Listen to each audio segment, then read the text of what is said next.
plein de sujets très intéressants ce mois-ci, mais il n'y a pas le truc évident en couve qui te permet de dormir sur tes deux oreilles et de te dire bon bah voilà, mon sujet de couve je l'ai, je n'ai plus qu'à entre guillemets remplir le reste du numéro. Bah ouais, parce qu'en fait l'actu il y a quasiment rien. En actu sale, hein, j'entends il y a quelques sorties VOD vidéo qui sont sympathiques.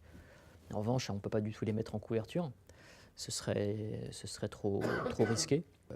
Le choix est vite fait. On a beaucoup d'interviews dans ce numéro. On a des interviews qui sont vraiment chouettes en plus. La problématique de ce mois-ci, c'est vraiment la couve. On a décidé de mettre Us en couverture, sauf qu'on n'a pas vu le film. On n'a pas pu avoir Jordan Peele en interview. Donc en fait, ça va à peu près à l'encontre de tous les principes que je m'étais fixés avec cette nouvelle formule. Le film sera montré très tard, donc on est complètement out pour la critique. Le film sera en salle quand toi tu seras en kiosque. Tu seras même un peu avant lui en kiosque. Ce qui fait que les lecteurs, théoriquement, devraient pouvoir vérifier sur pièce ce que tu as écrit.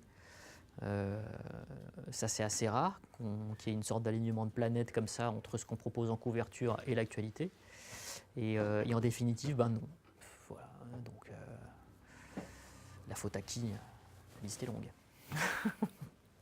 Jordan Peele est très très compliqué à avoir en interview. On avait tenté de l'avoir pour Get Out, il nous avait dit oui, puis après l'interview avait été annulée. Enfin, il est très très compliqué. Les Américains misent beaucoup sur le film. Je pense qu'en France aussi, puisque Get Out avait très bien fonctionné.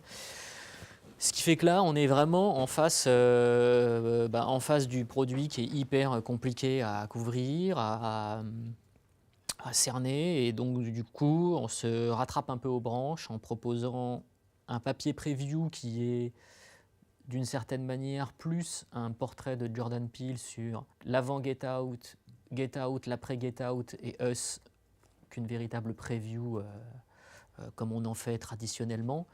Là on a un peu changé notre fusil d'épaule exceptionnellement, et on a aussi un long dossier sur la Blaxploitation fantastique.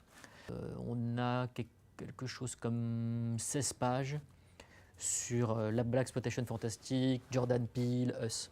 Et ça c'est pas mal, donc pour le coup tout ce corpus en fait est tout à fait lié à la couve, et la couve ne ment pas sur le contenu, mais ce qu'on voulait idéalement, à savoir une critique du film pour justement vous dire si c'est bien ou si c'est pas bien, plus une interview du réal, eh bien nous ne les avons pas.